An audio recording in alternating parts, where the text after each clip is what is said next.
leadership often begins with an insight, an I wonder if moment that leads to a hypothesis that can be tested. And to test that thought leadership, well, you need to gather data. Today, it's easier than ever to create an online poll and gather survey responses. But if you want credible data, you need to think carefully about the data collection process before you get started.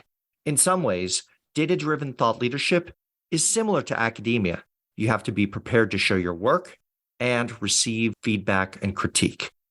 That's why I invited Mike Ilecki, VP of Public Opinion Research and Thought Leadership at Ipsos, to join us for today's conversation. Together, we'll talk about the challenges of running an effective research study. We'll explore how thought leadership and brand credibility intersect.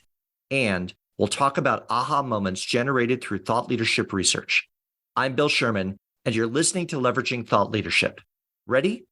Let's begin. Welcome to the show, Mike. Hi, Bill. Thanks for having me on today.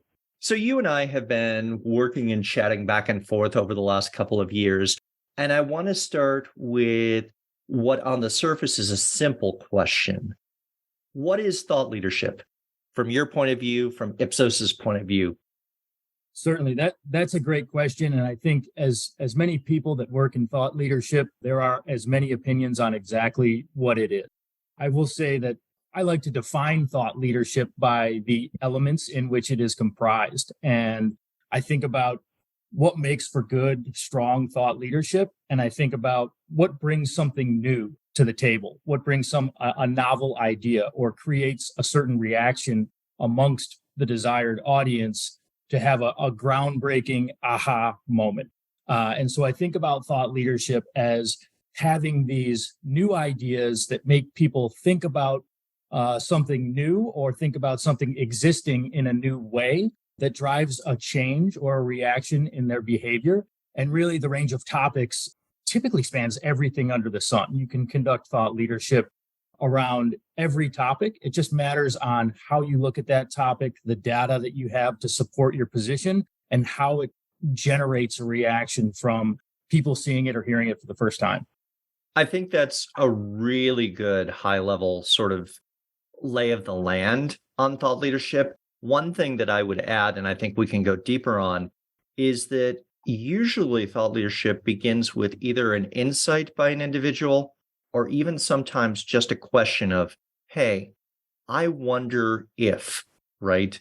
And then that question, says, okay, I might have my own opinion, but what does the rest of the world say? What does the evidence say? Is this just my point of view? That's exactly right. And I think as people have new ideas or see current things in different ways, it's important to explore how other people across the country, across the world feel about that topic and whether or not it aligns with their idea or whether it kind of debunks the way they might be thinking about something. And that's actually why I love the position that I'm currently in as being sort of a gardener for thought leadership research, where we get to explore topics all across the spectrum and find new ways to look at those topics and essentially research and ask, hey, does your view line up with other people's in the way that you're thinking about this? Do you have reason to believe that this should be viewed in a different way, or that this is a potentially new topic arising from changing circumstances or things like that? So as a researcher, and I think it was one of your colleagues, Peter, who used the initial analogy of being the gardener, we get to go in and really unpack those ideas and find out whether there's true thought leadership behind what we're trying to prove. Well, and I'm thinking here, there are many different ways to collect data. The scientific method in terms of the hard sciences, for example, your physics, your chemistry, et cetera, where you can go to the lab and a bench and start doing tests. But when you start getting to what do people think or how are things perceived, then you've got to get inside people's heads. And that becomes an entirely different challenge to get a good representative sample. That's absolutely right. And it's a changing landscape, right? People don't think now the same way that they thought 5 years ago, 2 years ago, maybe a month ago, with regards to their perceptions. And people's perceptions are constantly changing, and the reality is their perception. And so there's this interesting idea that although the economics, the physics, the bench sciences will be able to prove things without a question of a doubt, when it comes to understanding how people think and how they think about a certain issue, not only is it important to go talk to those people with survey research or qualitative research and things of that nature, but it's important to continuously do it because it's always a changing landscape, and understanding not just the population as a whole, as it is maybe represented of the US or of certain demographic groups, but to continually check in with those groups and find out just how things are changing over time too.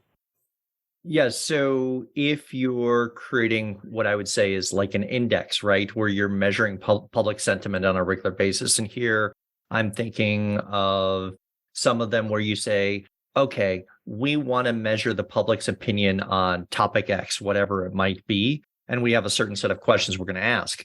A one and done is very different than being able to commit multi-year to a longitudinal piece and say, okay, here's the baseline. Let's try moving sentiment, and then let's measure again to see how is that moving. Because any organization, even though many organizations are billions and billions of dollars, still have limited ability to make impact on their own, right? That's absolutely right. I mean, I think public sentiment as it applies to organizations and especially leadership within organizations around multitudes of different topics is constantly changing. And if you think about what we've seen even over the course of the past 3 years with topics such as diversity, equity, and inclusion, or on climate change, the new standard is that many people in the public are asking organizations to make a public stance on those issues.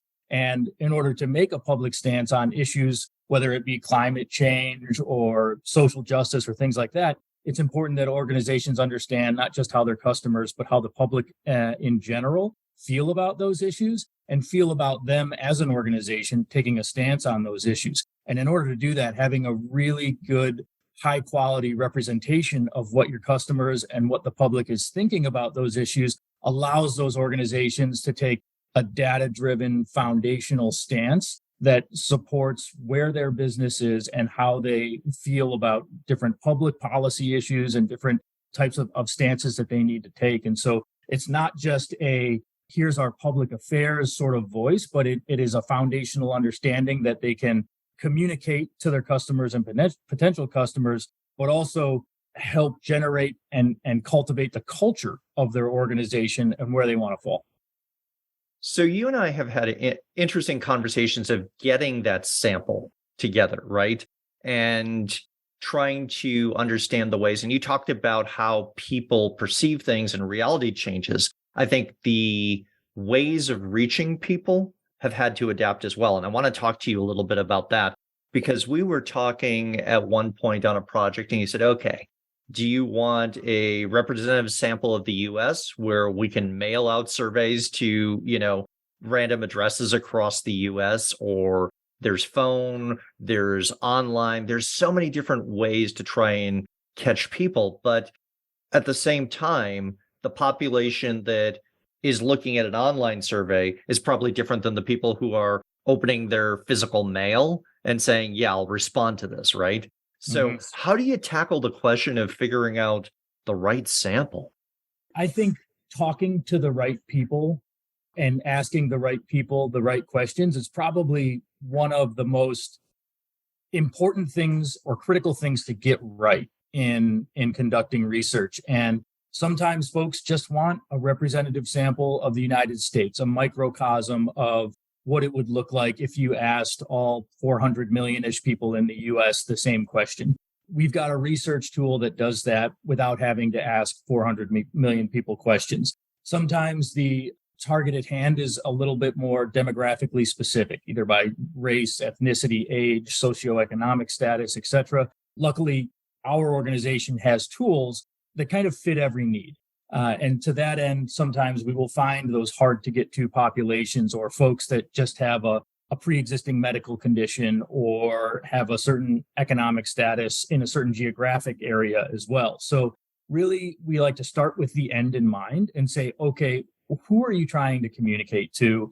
And what is it that you're trying to communicate to them? And then we kind of design the sample behind that to say, okay, the level of accuracy you need, the level of quality you need really commands this specific research engine. And that could be, as you mentioned, telephone collected. It could be one of our panels. It could be more of an opt-in sample approach. Further, we might explore what qualitative ethnographies we could do to kind of add some character and depth to quantitative information as well. So again, I just look to always start with the end in mind and think about, okay, which research design and research engine is going to be the best type of mechanism in order to generate the messages that you're hoping to convey to the right audiences.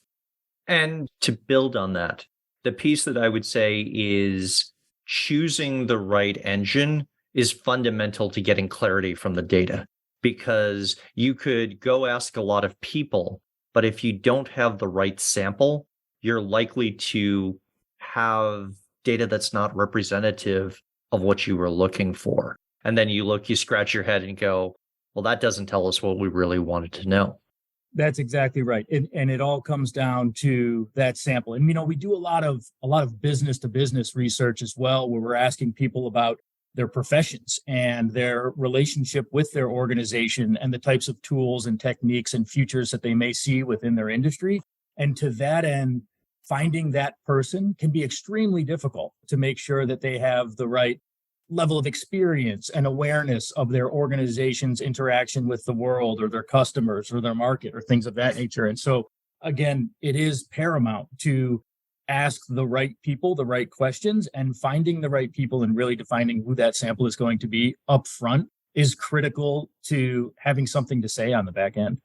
And I know Ipsos tends to be particularly concerned that when something is said, that it actually is supported by the data, right? Yeah. And to add on to that a little bit, as a public opinion researcher in the U.S. Public Affairs Division of Ipsos, we are very, very protective of our reputation as objective researchers, as well as the data that comes along with our name, whether it be from academically peer-reviewed journals or if it's headlines on the Wall Street Journal.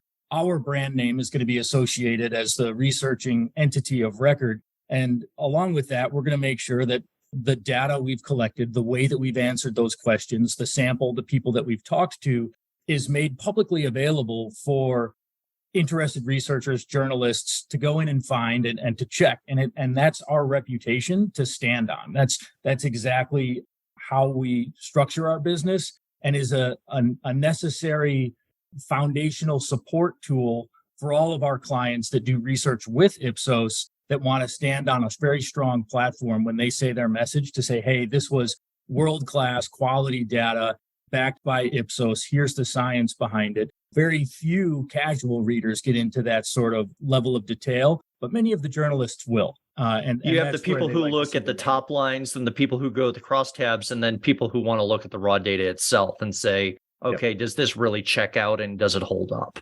Yep. And that sort of stress test happens daily. And that's something which I think a lot of people, that leads to high stakes. Do you want your thought leadership to go out into the world and have that sort of confidence that it will stand on its own and people will go, yeah, no, we're not poking holes in the methodology? Now, the results, from the survey may or may not be what you want based on the questions you ask, but do you have your methodology tight?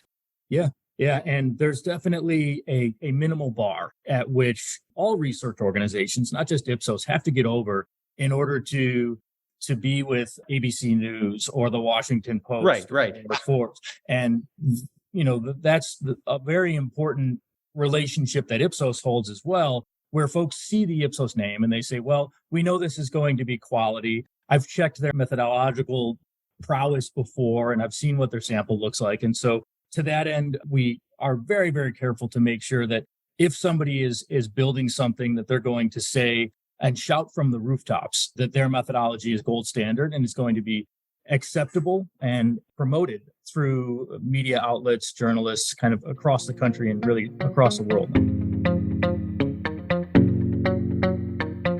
If you're enjoying this episode of Leveraging Thought Leadership, please make sure to subscribe. If you'd like to help spread the word about our podcast, please leave a 5-star review at ratethispodcast.com/LTL and share it with your friends. We're available on Apple Podcasts and on all major listening apps, as well as thoughtleadershipleverage.com/podcasts. So let me ask this question. We have a number of people who listen who are heads of thought leadership, right? And they may be responsible for tentpole research that goes on through the organization that will be the engine of thought leadership for a year or two.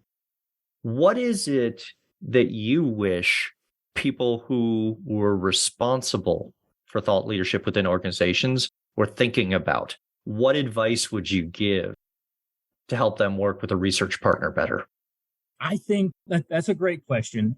My initial reaction is that tends to be a lot of navel gazing, where organizations and the heads of thought leadership within organizations have a very organizationally mandated view of what thought leadership is and what's going to be interesting and where they should take a stand on a certain policy or issue. And to kind of back away from that organizational lens and really allow your research partners to consult with you on what the actual landscape is, not just from the issue of technology or diversity, equity, inclusion, or of social justice types of things, but to back away from that organizational set of blinders and say, okay, let's get a broader feel for what the landscape as a whole is. Let's consult with these folks that do nothing but ask people questions for a living to say, what are the types of questions we should ask?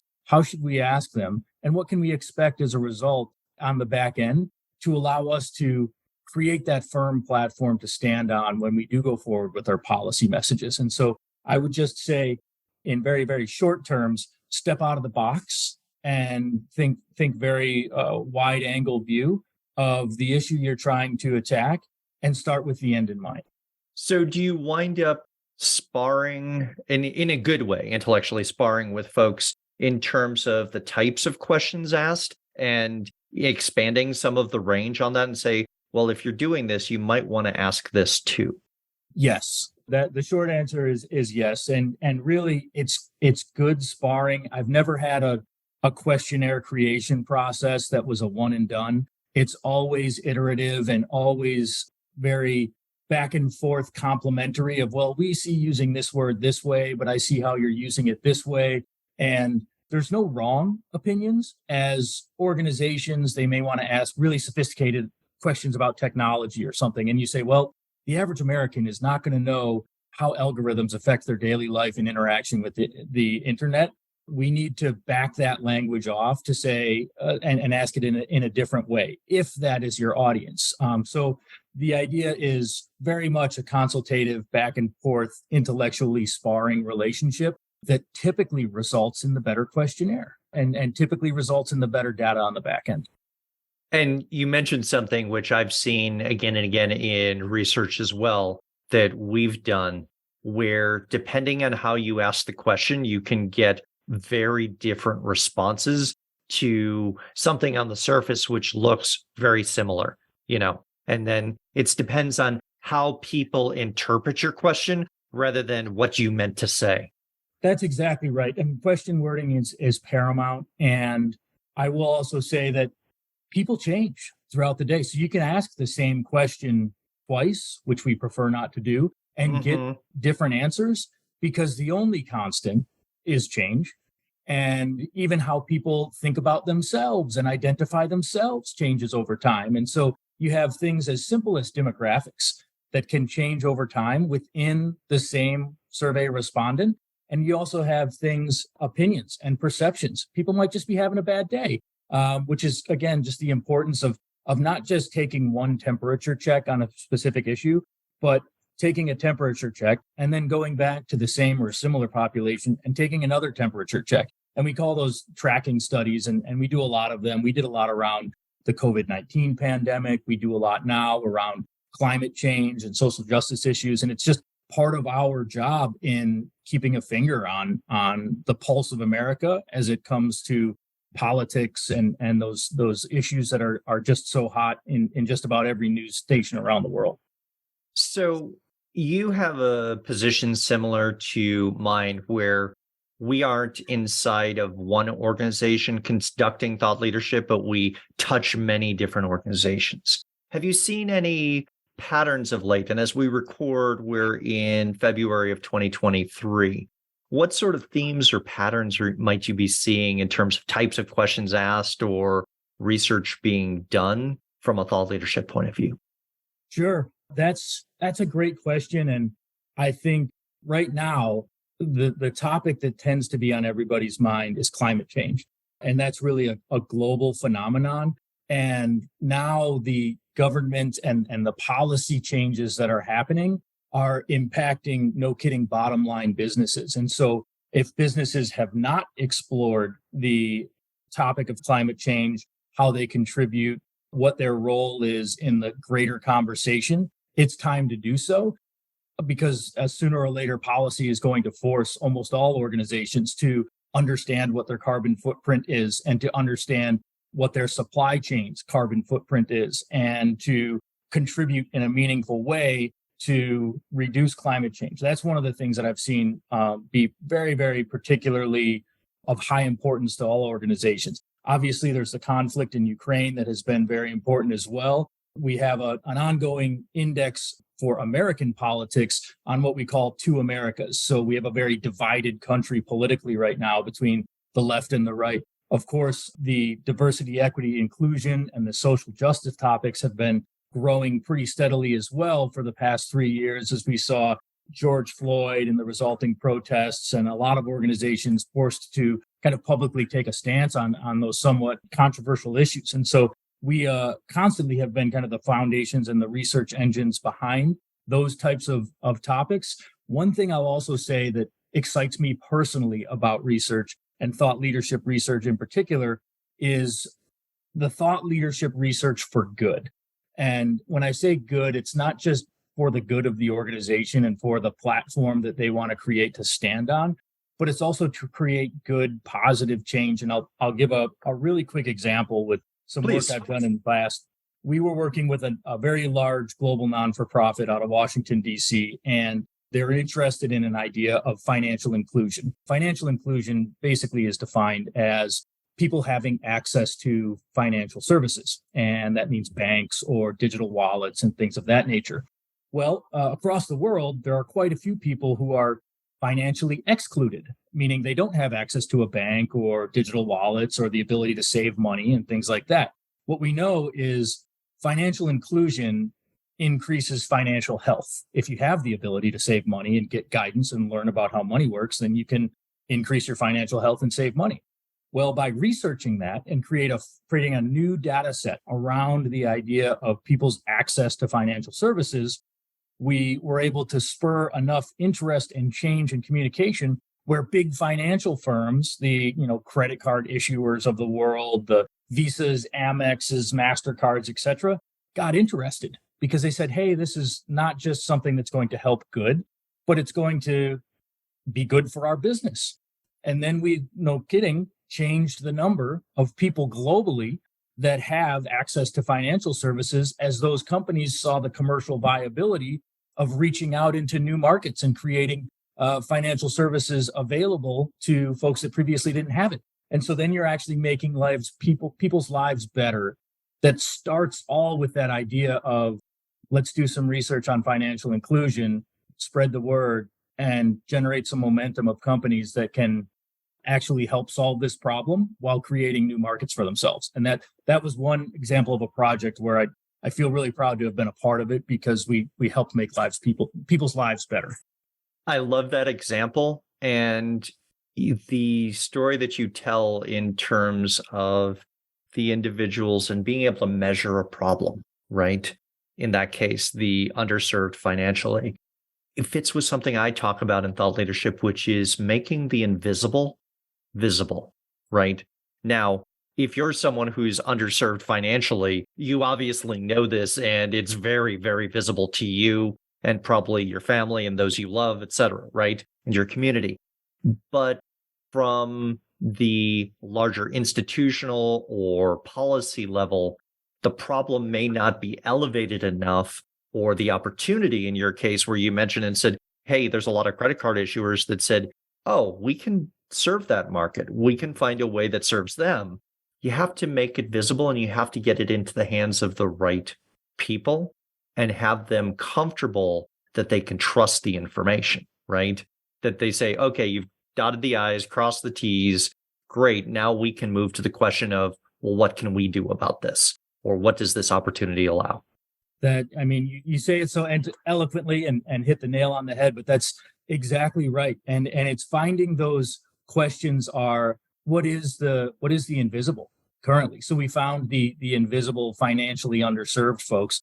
Who else is invisible and why are they invisible? And I think about current trending topics like the displaced or migrant populations here in the US, either that have come in because of strife in their own countries, but I think that particular community is one that currently is a little bit too invisible at the national level. And so I'm just generating and spitballing some ideas here about what do they need? How can be served better? And what can we do as a country to kind of welcome them and integrate them into our society? And what does that look like? And so I think that's a topic that we're going to see more of in 2023 and going forward as well.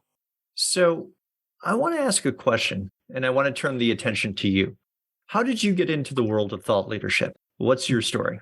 That's a great question. I think I've always been interested in people, even as I don't know, however many years ago, as a high school student and a college student, I wanted to study psychology. And psychology was this idea of regardless of what trade you have, whether you're an accountant or a firefighter or a truck driver or researcher, you're a person. And so understanding people was always something that was foundational to whatever I was going to do later in life. And I kind of fell in love with just that idea of, well, I just want to understand people for a living, what drives them, what motivates them, and how can that information be used for good and to just make the world a better place. And I say that because we all have to lay our head on our pillow at night and say, this is what I did today, and this is how I did or didn't make an impact in a good way on other people's lives. And so it was that idea of understanding people that I think led me to how can we understand people better and then use that information to create good momentum in the world, whatever it may be, around making people's lives a little bit better. And then as we begin to wrap up, I want to ask you this question. You talk about yourself with that love of understanding people. And I think that is for many of us who practice thought leadership, one of the pieces, asking the big questions and say, how do we make impact? But think back to yourself 20 years ago. What advice would you give yourself for someone who'd be on this road? And the reason I ask is there are a lot of people who are starting a journey in thought leadership. What advice would you give to someone younger? Don't be afraid of anything, really, but don't be afraid of failure, and take the steps and take the chances that make you uncomfortable. And I think there's this idea of constricting comfortability zones amongst young people that I would like to break apart. And I would say that when you're outside of your comfortability zone, young Mike, that's when you learn. That's when you gain new experiences and you see things through different lenses and you gain understanding of the world and the people around you. When you get into your comfortability zone, young Mike, that's when you stagnate. And that's when you don't learn anything new. So remove the fear of getting out of your comfortability zone and go make mistakes and learn faster. Absolutely. And I think that's great advice, not only on a career perspective, but also for thought leadership, because You've got to ask questions that aren't the ones that everybody is answering, or you have to be willing to accept, even if you ask the same question that has been asked before, different responses because you Mhm. frame it in a different way, right? So that's really good advice. Don't get too comfortable with the world as it is. Learn it for its complexity. That's exactly right. And very eloquently said. So, Mike, I want to thank you for taking time to talk with us today about research, thought leadership, and getting the data right. Bill, it's always a pleasure to speak with you, and thanks so much for having me on. Absolutely. If you're interested in organizational thought leadership, then I invite you to subscribe to the OrgTL newsletter. Each month, we talk about the people who create, curate, and deploy thought leadership on behalf of their organizations. Go to the website orgtl.com and choose Join Our Newsletter. I'll leave a link to the website as well as my LinkedIn profile in the show notes. Thanks for listening, and I look forward to hearing what you thought of the show.